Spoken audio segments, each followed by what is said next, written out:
périphérique aux yeux de beaucoup. Personne, en tout cas peu, à la fois des commentateurs, des animateurs, des candidats, n'a intégré la nécessité aujourd'hui d'opérer une conversion à la fois de notre modèle de développement, mais aussi de relier la question sociale à la question écologique. Je crois que il y a un vrai retard sur ces questions-là. Et puis on va parler culture, mais bon, la culture, on n'en a jamais parlé une seule fois. Pas une fois. C'était effectivement un thème. Sauf à l'initiative des candidats eux-mêmes, sauf quand vous décidez vous-même d'en dire un mot, mais sinon pas une fois. Mélenchon, je crois qu'il en a dit un mot à la fin. Ouais. Et il était question, mais la question hier soir, la protection sociale, voilà. Oui, mais la question sociale totalement disparue. Où la question sociale n'est abordée que sous l'angle de la fraude sociale, que de l'assistanat, par exemple, revenu universel d'existence. Monsieur Hamon, est-ce bien raisonnable de mettre ainsi sous cloche les Français au lieu de les faire travailler? Donc en plus avec une vraie paresse intellectuelle. Si je devais te dire, alors peut-être suis-je sévère, mais je trouve que tout ça est quand même assez pauvre. Parlons de culture, Benoît Hamon. Vous voulez mettre dans votre programme culturel un certain nombre de points qui sont des points de rupture et notamment, vous voulez créer un statut de l'artiste. Expliquez-nous. Écoutez, j'ai rencontré beaucoup de... D'abord, je pense que plus globalement, il s'agit de protéger ceux qui produisent, créent, travaillent et les protéger correctement. Alors, nous assistons aujourd'hui à une transformation du travail en général qui nous interroge sur la manière dont on équipe en droits sociaux, en protection, dont on rémunère ceux qui produisent. Je ne pense pas qu'aux artistes, mais j'inclus les artistes comme créateurs, producteurs. Et pour regarder spécifiquement la situation des artistes, en travaillant avec mes équipes, nous avons... vu qu'il y avait une sorte, l'expression pas jolie, mais je l'ai celle-là dans la tête, de trou dans la raquette en quelque sorte. C'est que ceux qui n'étaient pas éligibles au statut d'intermittent ne disposaient pas aujourd'hui de protection, de droits. Et j'ai voulu qu'on réfléchisse à la manière dont on pouvait créer un statut de l'artiste qui permette à qui que ce soit, qui commence à créer, parfois même bricoler, comme on voit aujourd'hui, notamment avec des contenus numériques, beaucoup de gens qui se lancent, commencent à créer, produire des choses, les mettent en circulation parfois gratuitement, mais peuvent espérer aussi en tirer à terme un revenu. Comment leur donner une protection des droits? C'est à cela que j'ai pensé, ce sur quoi nous travaillerons avec les syndicats, les organisations professionnelles, pour essayer de penser... Est-ce que le revenu universel d'existence n'est pas là, par exemple, pour boucher ce trou dans la raquette? Si on prend quelqu'un, par exemple, qui se met à un travail d'écriture, il n'est pas juste derrière son ordinateur toute l'année, il a besoin de vivre. Le revenu universel d'existence, c'est un salaire. Alors c'est considérable. D'ailleurs, c'est la promesse du Conseil national de la résistance. Qui se souvient que le Conseil national de la résistance demande que chacun ait le droit à un salaire décent, et le revenu universel comble, ou en tout cas pas accomplit cette promesse. Mais du coup, s'il y a ce revenu universel d'existence, y a-t-il besoin d'un statut de l'artiste? Oui, parce que je pense que au-delà de cela, le revenu universel, il ouvre droit à une rémunération, il ouvre droit à pas autre chose, c'est le seul droit qu'il permet. Alors il va avoir, évidemment, il a une utilité, un impact immédiat pour ceux qui aujourd'hui sont par exemple auto-entrepreneurs, vivent de quelques cachets, pas suffisants aujourd'hui pour pouvoir vivre correctement, et qui bénéficieront là d'un revenu universel de 600 € s'ils n'ont rien, jusqu'à qui est dégressif ensuite en fonction de leurs revenus, qui va considérablement les soulager.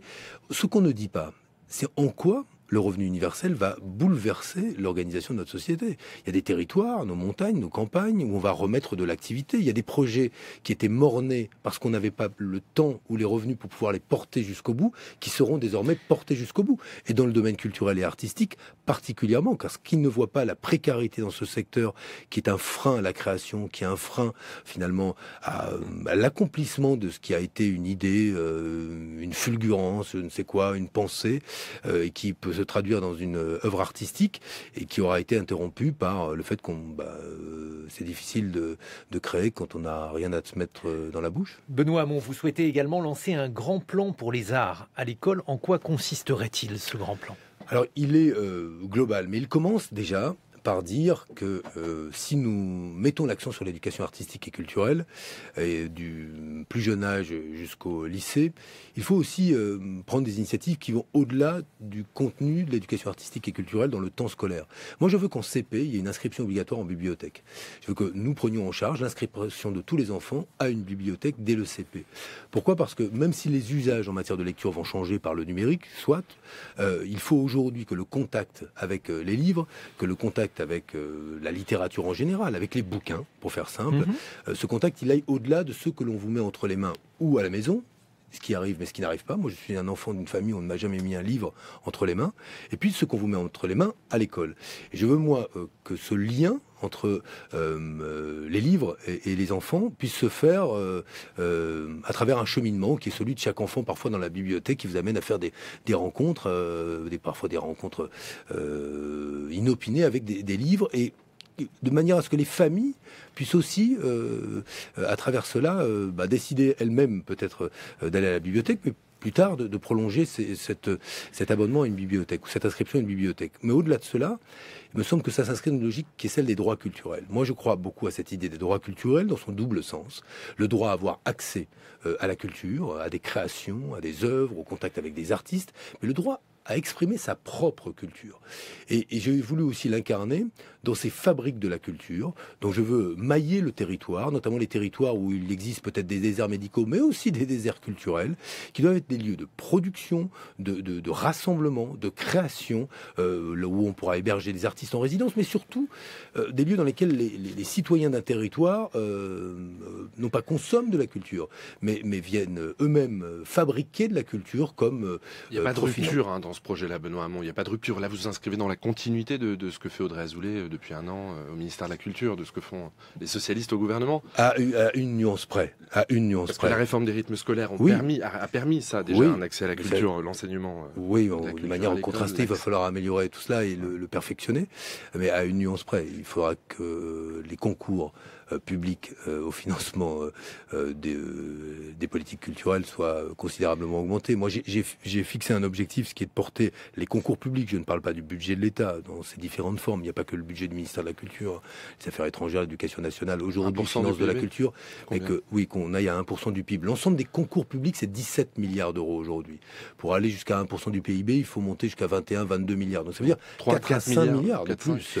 C'est possible. Indépendamment de ces chiffrages qui sont évidemment importants, est-ce que vous n'avez pas peur, Benoît Hamon, de transformer les artistes, les créateurs en fonctionnaires de l'art, et d'encadrer... Avec le revenu universel ? Non, avec le fait de créer des maisons pour les artistes, de créer un statut de l'artiste. Est-ce que le risque, ça n'est pas en quelque sorte de doter à ces artistes une dimension par rapport au travail créateur qui suppose une forme d'absence de cadre, justement ? Moi, je pense qu'au contraire, je leur donne de l'autonomie et de la liberté. Est-ce qu'on est vraiment libre ? Est-ce qu'on est autonome quand on n'a pas de quoi vivre ? Quand on ne sait pas comment payer ses factures ? Les artistes, comme tous les autres, ils sont confrontés à des réalités bien tangibles et matérielles, qui sont celles de savoir comment vivre correctement de ce qu'ils font, ou de ce qu'ils ne font pas parfois, avec des périodes qui sont des périodes creuses. Et la réalité, c'est que ce que je leur propose, c'est au contraire de l'autonomie et de la liberté. Liberté sans laquelle il est quand même très difficile de créer. Et je pense aujourd'hui que beaucoup d'artistes français sont trop contraints. Et le revenu universel, comme le statut de l'artiste, leur rendra justement cette liberté. Je desserre l'étau, au contraire. Alors, Ludovic, j'ai envie de vous demander un petit commentaire de ce que disait dimanche dans le journal du dimanche Emmanuel Todd sur vous, qui avouait avoir une détestation particulière à votre endroit. Je le cite: sur votre discours sur une quantité de travail limitée, cela devrait nous amener, dit-il, à accepter 10% de chômage, faire des Français des assistés. Mais ce taux, explique-t-il, de 10% de chômage est dû à l'appartenance à la zone euro. Et c'est là qu'est le clivage. Benoît Hamon dit-il, légitime l'idée qu'il n'y a pas de problème avec l'euro. Vous êtes, lâche Emmanuel Todd, un sous-marin de l'inspection des finances de l'orisme. Moi, j'aime bien Todd. C'est violent. Non, mais j'aimais bien. J'ai lu plusieurs de ses bouquins. Je trouve que il s'est pas trompé sur tout, loin de là. Mais bon, là, il est dans le ressentiment, Emmanuel Todd. Il n'est pas tellement dans l'analyse politique. Moi, que répondre à cela ? Moi, l'analyse que je fais, une dernière étude du MIT vient de le montrer, qui illustre qu'il y aura des centaines de milliers de destructions d'emplois en lien avec la révolution numérique. Donc, la question est, est-ce que c'est vrai ou pas ? Comment anticipons-nous cela ? C'est un sujet sur lequel vous vous êtes énormément exprimé. Et sur lequel j'ai été énormément critiqué. Et qui a été extrêmement clivant. Est-ce que vous vous imaginiez, est-ce que vous attendiez à cela en lançant ce débat? Mais moi, je n'assure pas. Au mois d'août dernier. Je ne suis pas un prophète. Je ne dis pas que le travail va se raréfier. Je dis que c'est une hypothèse forte.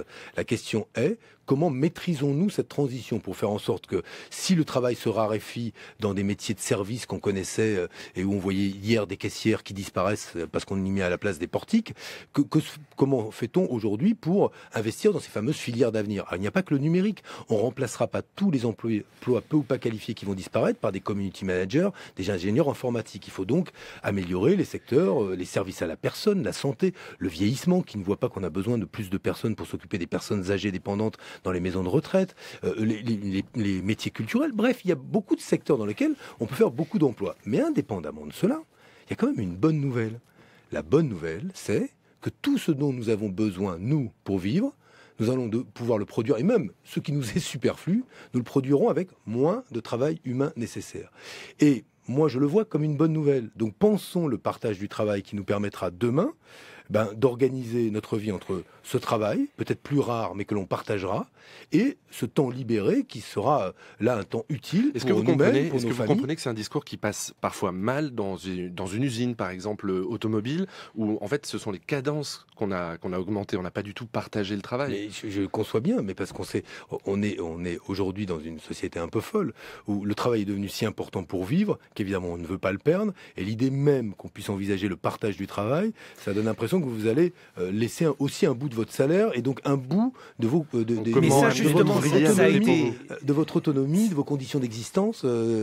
Ça justement, ça a été largement commenté à gauche, parce que pendant très longtemps, à gauche, il y avait une vision prométhéenne du travail, où il s'agissait effectivement de produire, d'avoir une vision peut-être plus conquérante que celle d'un partage du temps de travail. Dans la critique que citait Ludovic Piétenu d'Emmanuel Todd, il y a au fond l'idée que Benoît Hamon défend une vision malthusienne du travail, qu'il faut partager un gâteau qui se rétrécit, alors que la gauche marxiste, par exemple, considérait qu'il y avait une possibilité d'être productiviste et de continuer à l'être. Est-ce que c'est audible par les classes populaires ?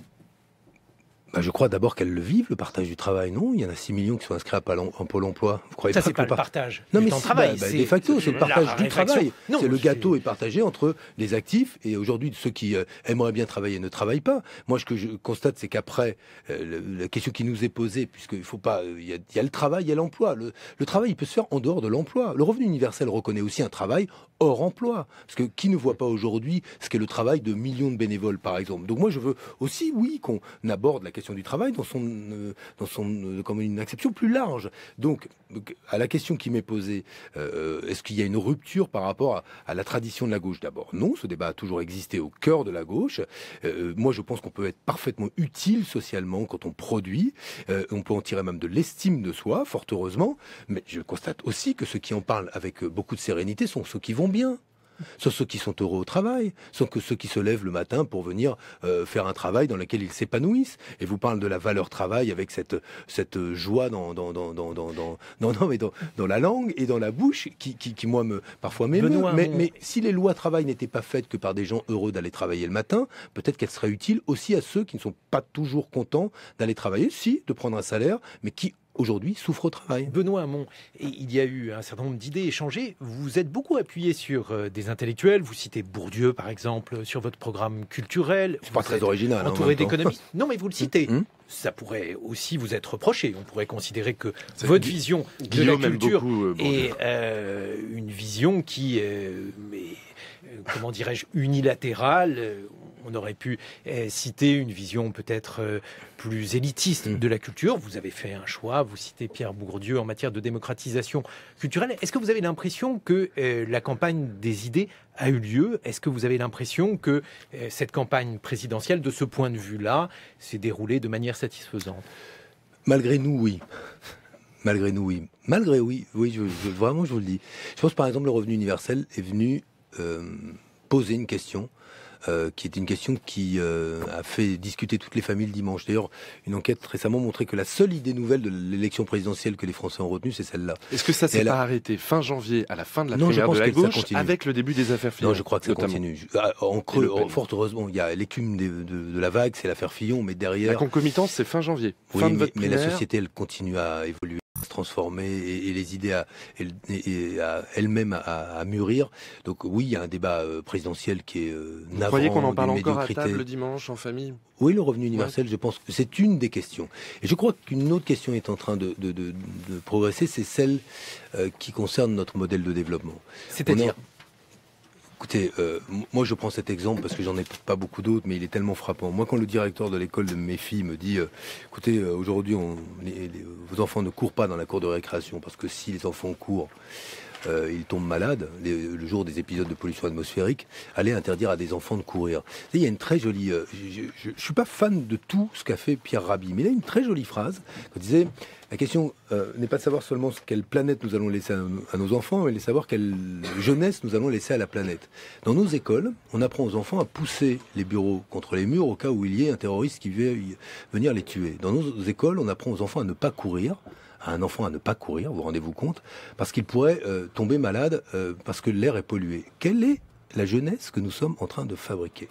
Quelle est la jeunesse que nous fabriquons quand par ailleurs, ce que nous leur proposons, c'est la compétition, la coopération, quand nous leur proposons de marcher sur la tête du voisin pour grappiller une place dans l'échelle sociale? Que préparons-nous? Eh bien moi je pense que ces questions-là devraient être celles de la présidentielle. J'ai essayé d'en parler un peu. Objectivement hier c'était un débat qui n'a pas réussi à percer, mais je crois que ce sont les questions importantes et elles mûrissent de toute façon, même si François Fillon, Madame Le Pen et quelques autres nous auront pollué cette campagne avec leurs petites affaires d'argent. Mais bon, toujours un problème avec l'argent quand même. Benoît Hamon, mes amis de la revue des matins s'installent. Zoé Sfez, Mathieu Conquet, Marie Soyeux pour La Croix et Xavier Delaporte. Il est venu en courant malgré les particules fines avec cette question: faut-il punir les robots, Xavier? Oui, bonjour à tous, bonjour Guillaume. La question, faut-il punir les robots, peut paraître incongrue. Mais Benoît Hamon, vous voulez ouvrir une boîte de Pandore, autant savoir ce qui vous attend. Car taxer les robots comme vous le proposez dans votre programme, c'est-à-dire pas comme des objets de consommation mais comme des travailleurs pour la valeur qu'ils produisent, cela revient de fait à les constituer en personnes juridiques. En soi, ça n'est pas un problème. Mais à partir du moment où les robots deviennent des personnes juridiques, se pose toute une série de questions afférentes, dont une: faut-il punir un robot qui contrevient à la loi? Par exemple, un robot doté d'intelligence artificielle qui tuerait un être humain. Je prends un exemple volontairement dramatique pour dramatiser cette chronique qui devrait être profondément ennuyeuse. Par exemple, un robot... voilà. La question n'est pas tellement pas absurde que dans un livre publié en 2012 aux presses du MIT, intitulé « L'éthique du robot, des implications sociales et éthiques de la robotique », les auteurs consacrent un chapitre entier à cette question de la punition des robots. Alors que disent-ils? Alors j'essaie de vous restituer le raisonnement, sachant que je ne suis pas juriste et qu'en plus il s'agit de droit anglo-saxon, mais bon, vous me pardonnerez les approximations. Les auteurs distinguent 3 buts à la punition. 1. Celui qui a mal agi paye sa dette à la société. 2. Il est censé se réformer pour ne pas commettre à nouveau le même acte. 3. Sa punition est censée dissuader les autres de commettre un tel acte. Mais l'application de ces buts au robot pose 2 problèmes fondamentaux. D'abord, 1. L'acte criminel requiert une personne morale. Or, un robot est-il une personne morale, responsable du choix de ses actes? C'est très compliqué à établir.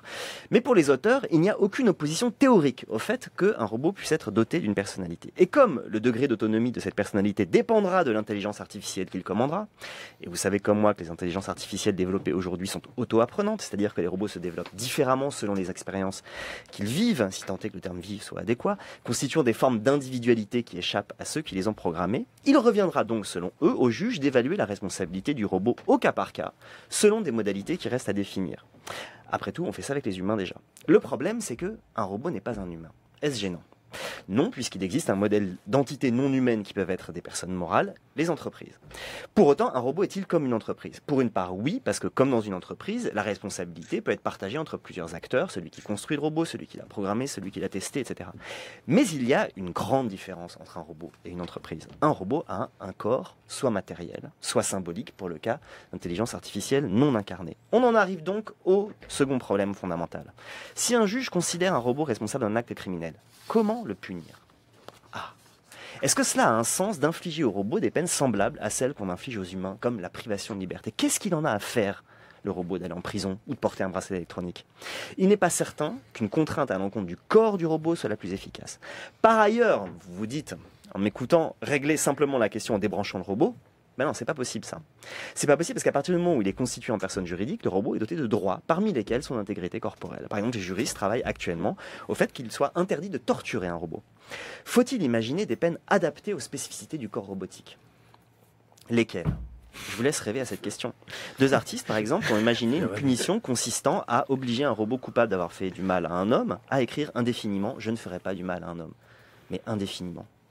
D'accord, mais là se posent d'autres questions. Un robot peut-il se réformer? Et même, une peine infligée à un robot a-t-elle valeur d'exemple pour les autres robots? Bref, sans se prononcer sur la pertinence économique de la taxation des robots, je sais juste une chose, du point de vue du droit, vous vous mettez dans un beau merdier. Vous me direz, ce merdier, on y va de toute façon, taxation ou pas. C'est une des conséquences de ce que vous et les autres candidats appelez la révolution numérique, dont on ne sait jamais ce que vous mettez très bien dedans. Et bien dedans, il y a ça. Merci beaucoup. Xavier Delaporte, Benoît Hamon, je ne vais pas vous demander votre programme sur les robots, si vous allez les punir ou pas, et si vous allez vous mettre dans une situation embarrassante, mais on vous a accusé d'être hostile à la technique, de vouloir refuser le progrès. Sur ce point, que répondez-vous? Très simplement, d'abord, vous savez que le Parlement européen réfléchit puisqu'il imaginait même donner un salaire fictif aux robots sur lesquels on prendra une cotisation sociale. Moi, ce que je propose est beaucoup plus simple. Je propose que quand les robots créent de la richesse, qu'on est parfaitement capable de mesurer, là où ils remplacent les hommes, par exemple, je reprends ma grande surface, si vous remplacez 10 caissières par 10 portiques, vous regardez le chiffre d'affaires réalisé par le grand magasin, vous voyez s'il est plus important ou moins important, et vous taxez, vous prélevez une contribution sociale sur le chiffre d'affaires réalisé. Ainsi, la richesse créée par les robots, en lieu et place des caissières dont on aura économisé le salaire, dont on aura économisé pour l'entreprise les cotisations qu'on versait au régime de retraite, eh bien, voilà, le robot est mis à contribution indirectement. Mais parmi les questions nombreuses qui sont posées par la révolution numérique, moi je me suis aussi beaucoup intéressé à ce sujet. J'avais été très sensible à un essai d'un auteur qui s'appelle Evgeny Morozov, qui posait la question de savoir aujourd'hui qui détenait le vrai pouvoir. Est-ce que c'était encore les États ou est-ce que ça allait devenir bientôt celles et ceux qui sont propriétaires des données qu'on leur consent plus ou moins consciemment, et qui guide nos existences, et qui nous mène tout droit vers une société dont ce qu'il appelle le socialisme de la Silicon Valley, où on prétend régler tous les problèmes d'une société par la création d'une application. Une application qui, par les informations qu'il vous donne, vous règle potentiellement votre problème, mais pas les causes. C'est-à-dire c'est le gouvernement des effets et pas des causes. À tout problème existe finalement une application pour vous donner les informations de manière à la régler. Mais on ne verra que s'il existe une application pour aider les obèses à marcher, à trouver un magasin bio, on ne se posera pas la question de savoir pourquoi on recrute toujours les obèses dans les mêmes catégories sociales, pourquoi ceux qui mangent mal sont toujours les mêmes. Eh bien, ces sujets-là sont des sujets extrêmement importants parce qu'ils invitent la question démocratique, ou ils mettent la question démocratique au cœur de cette fameuse révolution numérique. Bon, on en a assez peu parlé pendant l'élection présidentielle aussi, pourtant, ce sont des sujets très importants. Est-ce que finalement, nous ne parlons pas dans des boîtes vides, les États, qui n'auront bientôt une guerre de pouvoir face à ces géants du numérique? C'est une grande question devant nous. On continue à parler de culture avec Zoé Sfez. Bonjour Zoé. Bonjour Guillaume, mercredi, bonjour à tous. Jour du cinéma, sorti en salle de l'Opéra, un documentaire très attendu du Suisse Jean-Stéphane Bron sur l'Opéra de Paris. Pourquoi très attendu? Parce qu'il fallait le dire, on n'attendait pas forcément Jean-Stéphane Bron à l'Opéra de Paris pour un documentaire. Ce film survient dans sa filmographie après qui a parcouru la ville de Cleveland, dévastée par la crise des subprimes, dans Cleveland contre Wall Street. Et puis il avait suivi le leader national populiste Christophe Blocher dans l'expérience Blocher. Et là, il se prête à cet exercice de plus en plus pratiqué, visiblement de plus en plus adoré, de l'exploration des coulisses des grands paquebots de la culture française. On en a vu pas mal ces dernières années. Il y avait évidemment tous les films de Nicolas Philibert, qui a marqué le genre avec La Ville Louvre en 1990, et puis évidemment avec La Maison de la Radio en 2013, où le documentariste privilégiait une approche en immersion. Alors effectivement, là, Jean-Stéphane Bron, lui aussi, est en immersion. Aucune interview face caméra, vraisemblablement, il s'est totalement fait oublier, et il donne à voir les petits métiers de la grande maison, les habilleuses, les coiffeuses, ceux qu'on connaît mal, les cantiniers, et puis évidemment tous les protagonistes qu'on connaît un peu mieux, un jeune baryton en formation à l'Académie de l'Opéra, une classe en projet pédagogique, évidemment les chanteurs et les danseurs extraits de la bande-annonce. C'est bon. Le maestro est sur le plateau. Allons-y. Effet 203, top. Entrée du chef.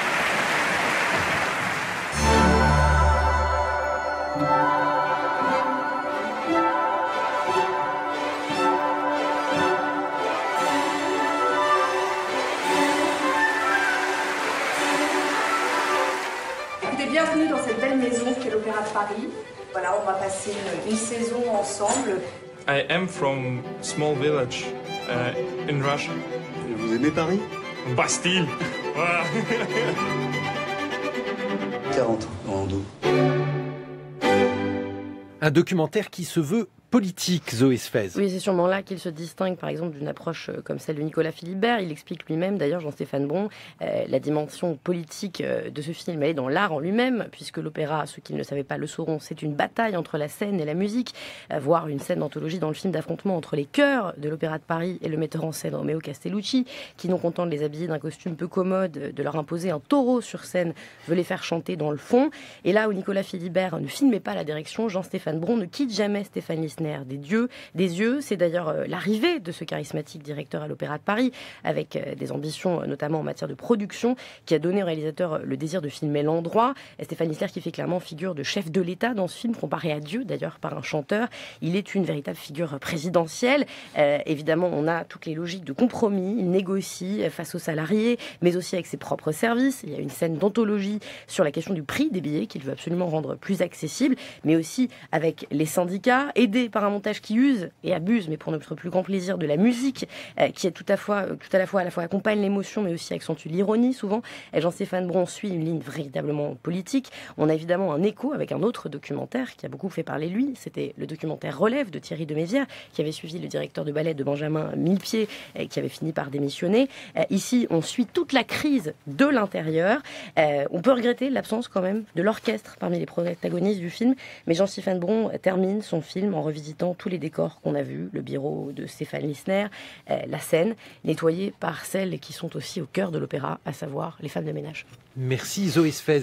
Benoît Hamon, si vous êtes élu à la présidence de la République, que comptez-vous faire de ces grandes institutions culturelles? Comptez-vous ouvrir, continuer à créer de nouvelles institutions culturelles, mieux dotées celles qui existent? Moi, j'ai proposé la création d'un grand palais de la langue française, parce que je pense aujourd'hui que nous avons besoin de faire rayonner notre langue, d'ailleurs de l'ouvrir à tous les usages, de redonner une ambition à une vraie politique du français, de la francophonie. J'ai été très frappé, j'ignorais totalement ce chiffre, mais je vous le donne, ça nous éloigne peut-être des grandes institutions culturelles. Il va manquer 150 000 professeurs de français en Afrique francophone dans les années à venir. Quelle est l'ambition de la France pour sa propre langue et pour l'influence qu'elle veut avoir dans des territoires qui sont des territoires où parler le français, outre évidemment les avantages économiques que ça peut avoir, c'est aussi partager un peu de nos valeurs. Mais je veux en faire un palais de la langue française. C'est une de mes ambitions. Il y a un des sujets sur lesquels je voudrais travailler. Je crois que Aurélie Filippetti avait cherché à faire en sorte que les jurys, celles et ceux qui dirigent aujourd'hui ces grandes institutions culturelles soient beaucoup plus paritaires que ça ne l'est ou que ça ne l'était, que quelques progrès ont été faits, mais on a parfois l'impression d'un milieu assez clos, assez fermé. Je suis assez, vous m'avez mis en appétit là avec la présentation de ce documentaire que je regarderai avec beaucoup d'intérêt. Mais moi, je veux vraiment continuer à m'inscrire dans une politique de démocratisation culturelle, c'est-à-dire d'ouverture aussi de ces lieux-là au grand public. Et je serais curieux de voir cette négociation sur les prix que vous nous annoncez. Excellente scène. Ouais, excellente scène, j'imagine. On écoute de la musique plus contemporaine avec Mathieu Conquet, Timber Timbre.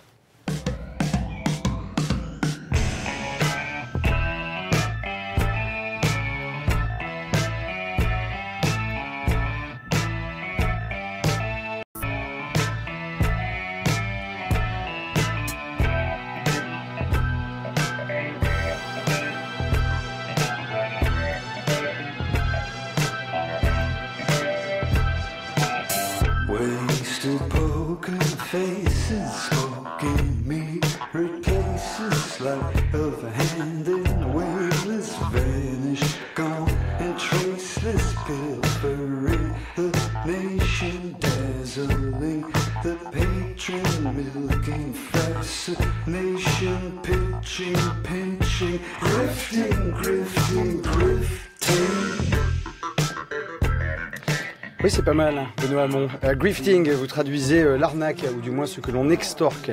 N'y voyez aucun sous-texte ou commentaire après le débat d'hier soir. Il s'agit d'un des titres du nouvel album de Timber Timbre, qui sortira vendredi. Le groupe canadien mené par un certain Taylor Kirk publie son 6e disque, Sincerely Future Pollution. C'est peut-être son disque le plus politique, marqué par l'élection de Donald Trump. Il parle d'immigration de masse, de délocalisation, du fait de devenir chauve et vieux d'un coup, ce qui est horrible. On pourrait pourrait traduire le titre par bien à vous, pollution à venir. Oui, tout le monde se touche la tête dans le studio.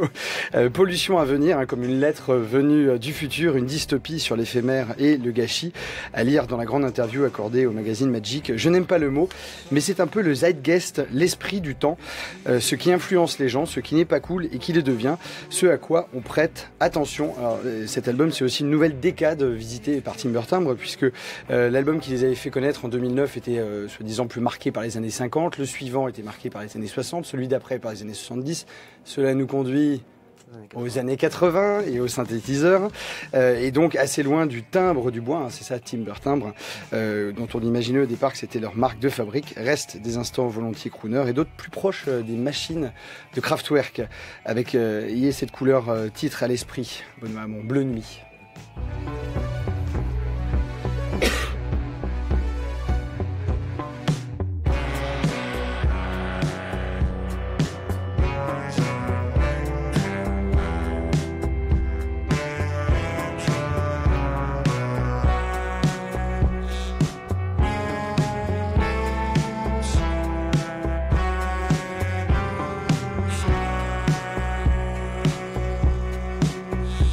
Il s'agit donc de Bleu Nuit, Benoît Hamon. Voilà, vous avez l'album entre les mains. Il sort vendredi, Mathieu Conquet. Voilà, c'est un des titres de leur nouvel album. Benoît Hamon, on le sait depuis que vous avez publié une playlist sur votre site de campagne. Vous écoutez du jazz, mais... Oui, mais une seule.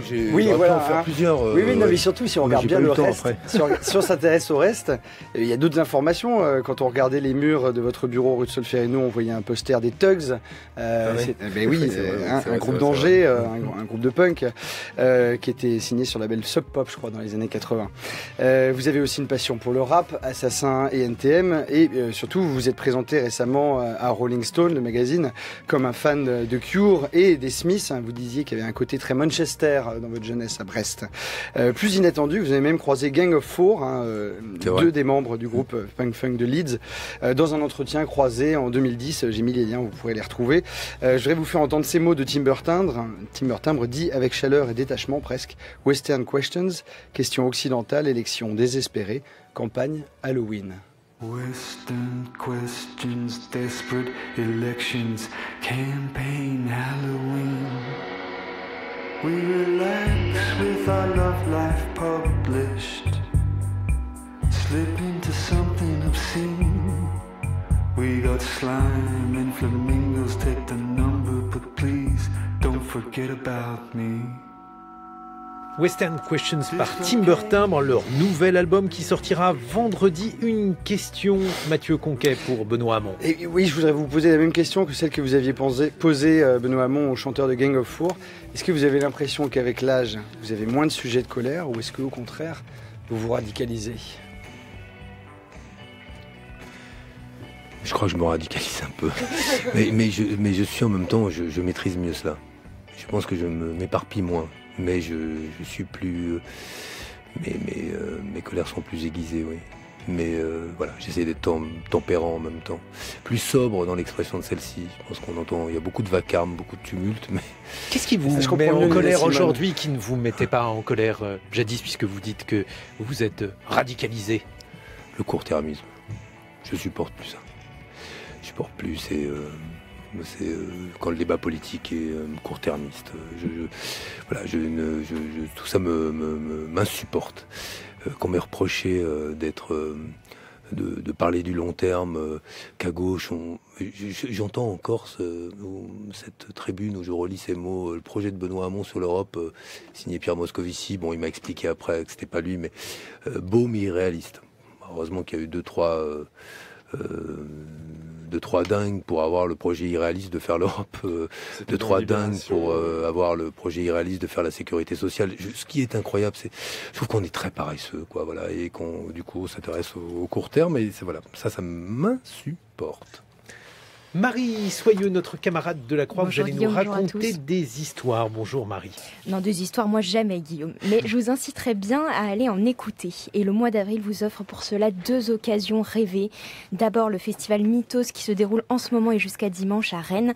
Et puis les 21 et 22 avril, un marathon d'histoire appelé Conteur au 13, organisé au Théâtre 13 à Paris.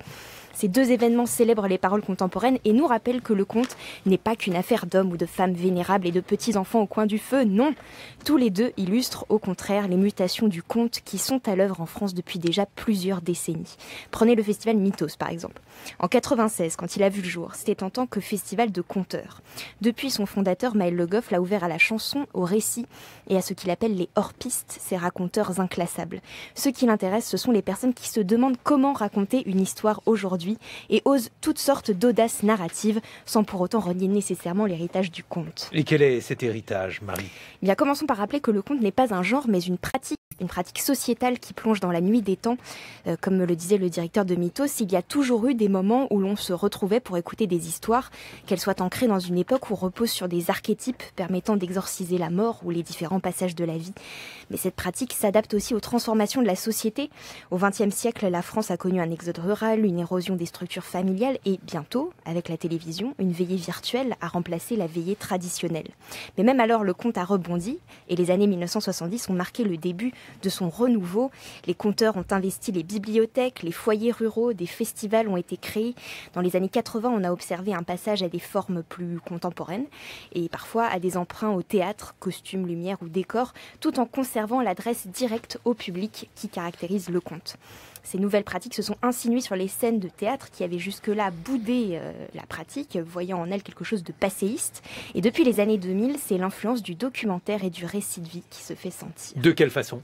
Multiples, mais par exemple le conteur Rachid Bouali s'inspire de son enfance dans les HLM des 30 Glorieuses qu'il peuple d'anecdotes ou de personnages fabuleux. Ça s'appelle Cité Babel. D'autres comme Bernadette Bidot vont à la rencontre des habitants de différents territoires. N'oublions pas que la première fonction du conteur, c'est de créer du lien, à moins que vous préfériez les détournements de genre. Dans ce cas-là, optez plutôt pour le délirant conte western de Christelle Pimenta, Closing Town. Autant d'invitations à aller écouter des histoires de conteurs d'aujourd'hui au Festival Mythos à Rennes, donc, ou à Conteur au 13 à Paris, il n'y a pas d'âge pour ça. Merci beaucoup Marie Soyon, on vous retrouve dans les colonnes de la Croix. Benoît Hamon, la politique aussi, c'est la mise en récit. Quand vous parliez tout à l'heure de ces critiques à vos yeux injustifiées où l'on vous accusait d'être irréaliste dans votre programme, est-ce que pour vous la politique ça consiste justement à raconter une histoire vraie au pays ? Oui, mais moi je me méfie. Vous savez, maintenant c'est l'ère du storytelling, donc il faut raconter des histoires, peu importe. Donc moi, ce que je propose quand j'ai parlé d'un futur désirable, il y a une histoire dans un futur désirable. Est-ce qu'on peut désirer ensemble quelque chose aujourd'hui ? C'est ce que je veux bien sacrifier à l'exercice en parlant d'un futur désirable. Mais derrière tout cela, moi je vois surtout une manière d'échapper aux réalités du débat politique.